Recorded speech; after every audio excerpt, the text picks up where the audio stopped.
odaale ee waqooyiga gobolka Galgaduud helitaanka biyuhu ku adkaayeen kadib maanta waa u dharaar farxadeed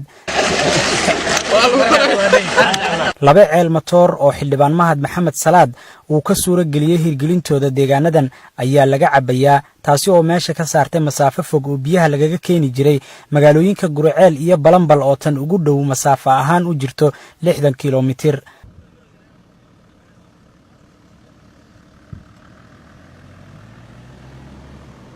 aroornimadii hore ee saaka ayaa xildhibaan Mahad Salaad oo ku sugan Gurceel u ambabaxay gaaritaanka deegaanadaasi si uu soo xaqiijiyo furitaanka mashaariicdan una dhageysta baahiyaha kale ee deegaanada ka jira qaar ka mid ah bulshada deegaanada ku nool ayaa inoo sheegay in baahida biyuhu awal ahayd mid baaxad leh qiimo lacageed oo aad u badan lagu geen jiray booyada biyaha ah waxa taa bedelkeed ay xuseen inay haatan dareemayaan isbedel muuqda deegaankan shacab balaaran degan biyood ayaa laga qoday awal ceel ma laha jirin waxay u aroori jireen Balanbal iyo Gurceel iyo meel ka fog iyo meel dheer sida biyuhu ka imaan jireen iyo sida lagu cabi jiray sida maanta yihiin farqi weyn u dhaxeeya maanta waxay la mid yihiin biyo lacag laan lagu cabo sababta ay tahay hooyadii ma taqaana ii sheeg $20 iyo wax la mid ay ma taqaana ay ku caawin dadka maanta halka deegaankan degan laakiin meelaha dheer sida oo ma taqaana ii sheeg Garasle sida Baladhiig sida ma taqaana Dhagax Buur sida Balixu Dubay sida Bagaase meelahaas biyuhu way gaaraan waxayna ku gaaraan si ka jaban sidii hore ku tagi jireen baahida deegaan ka jirta waxay ahayd ilaa 100 kiiloomitir yaa laga soo biyo dooni jiray dadku wuu aqan jiray dadka jilicsan waa aqan jiray dunyada ayada warkeeda iska daa abaar iska dheer iyo mid gaabanba way ahayd biyo la'aanta xaggeeda deegaamaha fara badan ayaa ku nool oo la koobi karin oo ilaa hadda u jirto xuduud 100 kiiloomitir xagga naga xigta ku noolaatay dabingooyi la yiraahdo noqdo dabingooyi waa lagu noolaaday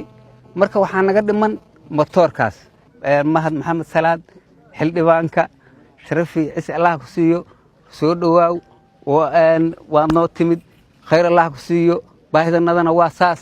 qorshaha hirgelinta ee ceelashan oo timid kadib cabasho ka soo yeertay bulshada deegaanadan ayuu xildhibaan Mahad Salaad sheegay inay ku dhalisay qorsheynta mashaariicdan isagoo intaasi raaciyay inuu soo dhameystiri doono baahiyaha kale ee ka dhiman ceelasha qaar sida matoorra awood leh oo biyaha ka soo saara gunta hoose ee ceelka tuulooyinkan hadda maanta aan soo marnay Xodale iyo Odaalo maanta aan joogno ujeedadu waxay markaa ceelashii meeshan aan keenay inaan bulshadii degana deegaankan aan ku soo kormeerno xaaladooda ogaano u furno ayay ahayd ujeedada aan maanta idinku nimid sidoo kalena aan daraasayno aan aragno baahiyaha kale jira ama waxbarashada sidii laga dhawaajiyay ama caafimaad leh ama adeegyo kale horumarineed leh inaan ayadana idin la qaybsano oo idin ka qaadno sida idin la muuqato iyo waxa ay tahay in laga qabto sidii markii aan idin nimid oo hore aan idinkaga ballan qaaday inaan keeni doono mashaariicdaas oo qayb ka midana hadda ay timid ayaan tan kalena idin ballan qaadaynaa insha Allah Ilaahay noo soo dhiibo waa rajeynina Ilaahay inuu noo soo dhiibo wana keeni doona deegaanka insha Allah hadii Alla yiraahdo ceelka ruuxiisa maanta markii aan soo marnay waxyaabo kale oo ku soo dari doona ayaa jira insha Allah si baahiyaha ama culeysyada saaran ee deegaanadaas oo dhan ka imaanay ayada ruuxeeda aan qayb uga qaadano sidii uu looga khafiifi lahaa ama uu shaqeyn lahaa solar u dalban oo imaad doona insha Allah motor kaliya kuma shaqeyn doona motor iyo solar ba ku shaqeyn doona ceelku hadii Allah